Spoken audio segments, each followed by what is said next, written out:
Welcome back to Midnight Narratives. I'm your small-town Aussie host, and tonight we're diving into a story that blends secrecy, small-town life, and one of the most debated groups in Australian history.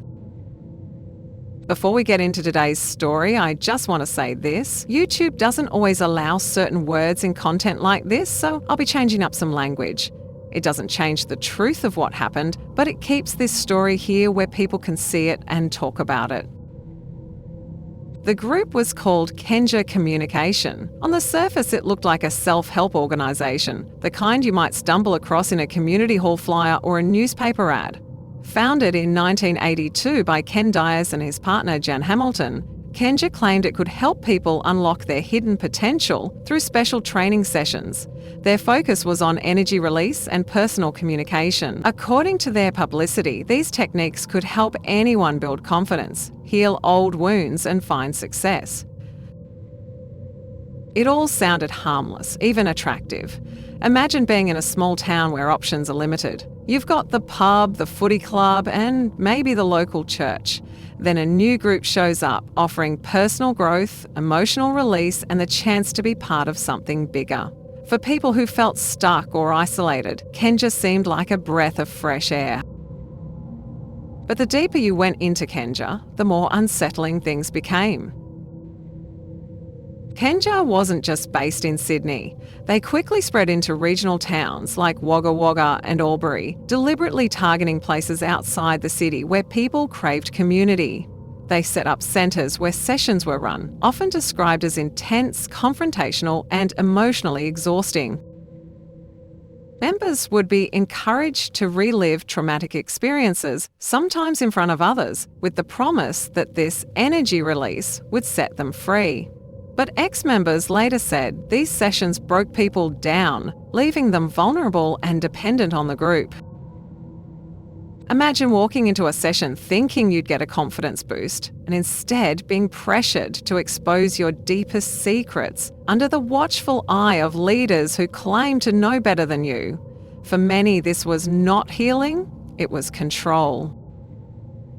From early on, outsiders began to describe Kenja as a cult. They pointed to the way members were pressured to cut ties with family, the secrecy surrounding its practices, and the charismatic hold Ken Dyers had over his followers.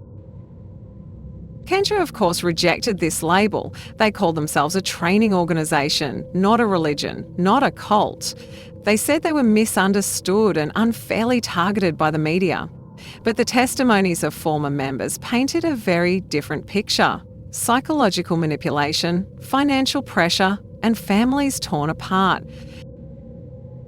The darkest shadow over Kenja was its founder Ken Dyers. For years, serious allegations swirled around him. Authorities eventually brought charges of misconduct involving minors.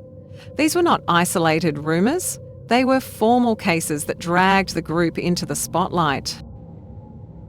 Supporters of Kenja defended Dyers, insisting he was the victim of lies.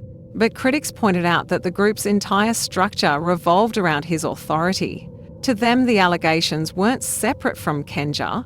They were evidence of a system designed to exploit.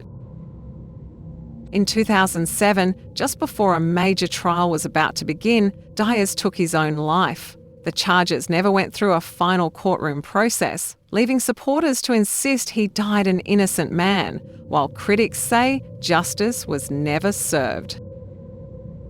Normally, when the leader of a controversial group passes, the organisation crumbles. But that didn't happen with Kenja. Jan Hamilton, Dyers' partner and co-founder, stepped into full leadership. She insisted the group's practices were still valid and continued running training sessions. To this day, Kenja still exists. Their website is still active, they still offer programs, and they still deny being a cult. Yet the voices of ex-members and families continue to call them destructive, saying the group manipulates people, isolates them, and drains them emotionally and financially. What makes this story so powerful is the small-town angle. Why do groups like Kenja thrive in places like Wagga Wagga, Albury, and other regional centres? In small communities, isolation can be real. People want something new, something different, something meaningful.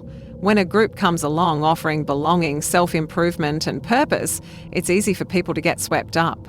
And once inside, it can be incredibly hard to get out.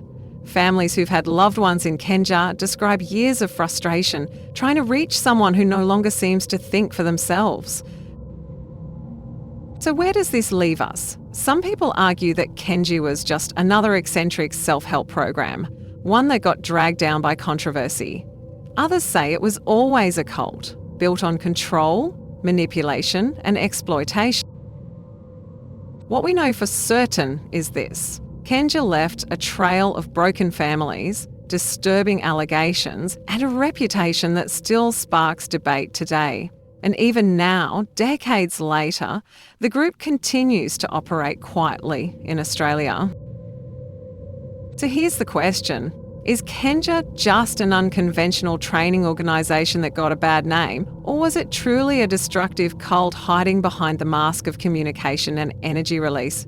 And more broadly, why do small towns in Australia remain so vulnerable to groups like this? Thanks for watching Midnight Narratives. Don't forget to like, subscribe and hit the bell so you don't miss the next creepy story from Australia's hidden history. Until next time, stay curious, stay cautious, and I'll see you in the next one.